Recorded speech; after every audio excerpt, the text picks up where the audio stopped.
আসসালামু আলাইকুম। আশা করি সবাই ভালো আছেন। প্রায় ৭-৮ মাসের আগের একটা ভিডিও আপনাদের সাথে শেয়ার করতেছি। ফেব্রুয়ারি যখন শীত ছিল তখনকার।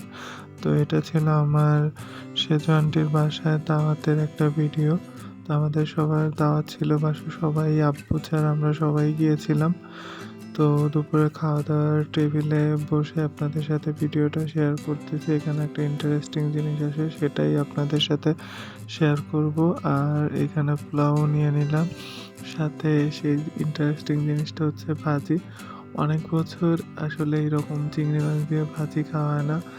বাঁধাকপি ভাজিটা সাধারণত সবাই খায়, কিন্তু দেশি চিংড়ি মাছের যে আলাদা একটা ফ্লেভার এবং ভাজির যে একটা টেস্ট, ওইটা প্রায় হারিয়ে যাওয়ার পথে। ওইটা কিন্তু ওইরকমভাবে পাওয়া যায় না। অনেক বছর পরে ওটা আন্টির বাসায় খাওয়ার ফলে পেলাম, মানে এতটাই মজা হয়েছিল, আমরা চেয়ে পরে পুরাটাই আমরা খেয়ে নিয়েছিলাম। এতটা মজা করে আমার আন্টি ভাজিটা করেছিল, জাস্ট অসাধারণ ছিল। তো ভিডিওটা অনেকটা ঘোলা, স্পষ্ট বোঝা যাচ্ছে না। তো তারপরেও ভাবলাম যে গ্যালারিতে আছে, একটু শেয়ার করে দেই যেটুকুনি বোঝা যায়।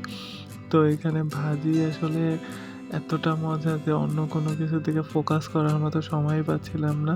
তো ভাজি দিয়ে পোলাও খেয়ে নিলাম। তারপর ইলিশ মাছ ভাজা ছিল, তারপরে রোস্ট ছিল। তো যাই খাই না কেন, ভাজির দিকে কেমন যেন একটা আলাদা টান এবং ইচ্ছাটা কাজ করতেছিল। বারবার আন্টির কাছে চেয়ে চেয়ে নিয়েছিলাম। পরে ছিলই না, আমরাই সব খেয়ে নিয়েছিলাম। এই তো দেখেন, মাছ খাওয়ার পরে, রোস্ট খাওয়ার পরে আবারও কিন্তু ভাজি নিয়েছিলাম। আর এটা ছিল পোয়া মাছ। ওইখানে ৩-৪ রকমের মাছ ছিল। তো পোয়া মাছটা নিয়ে খেয়েছিলাম। আমার এতটা মজা লেগেছিল। আর যেহেতু শীতের সময় হাঁসের মৌসুম, তো আত্মীয় বাড়িতে গেলে একটা জিনিস হচ্ছে, আপনার হাঁস থাকবেই সব বাড়িতে। হাঁস ছাড়া খাওয়ার যে জমেই না। তো প্রথমে নিয়েছিলাম, হাঁসটাও দুর্দান্ত হয়েছিল। কিন্তু আমার ওই ভাজির দিকে একটা অন্যরকম ভালো লাগা চলে গেছিল। সাথে ভাইয়া ছিল এবং মেহেদি ভাইয়া ছিল। মানে সবাই মিলে আমরা ভাজিটার উপরেই ক্রাশ খেয়েছিলাম।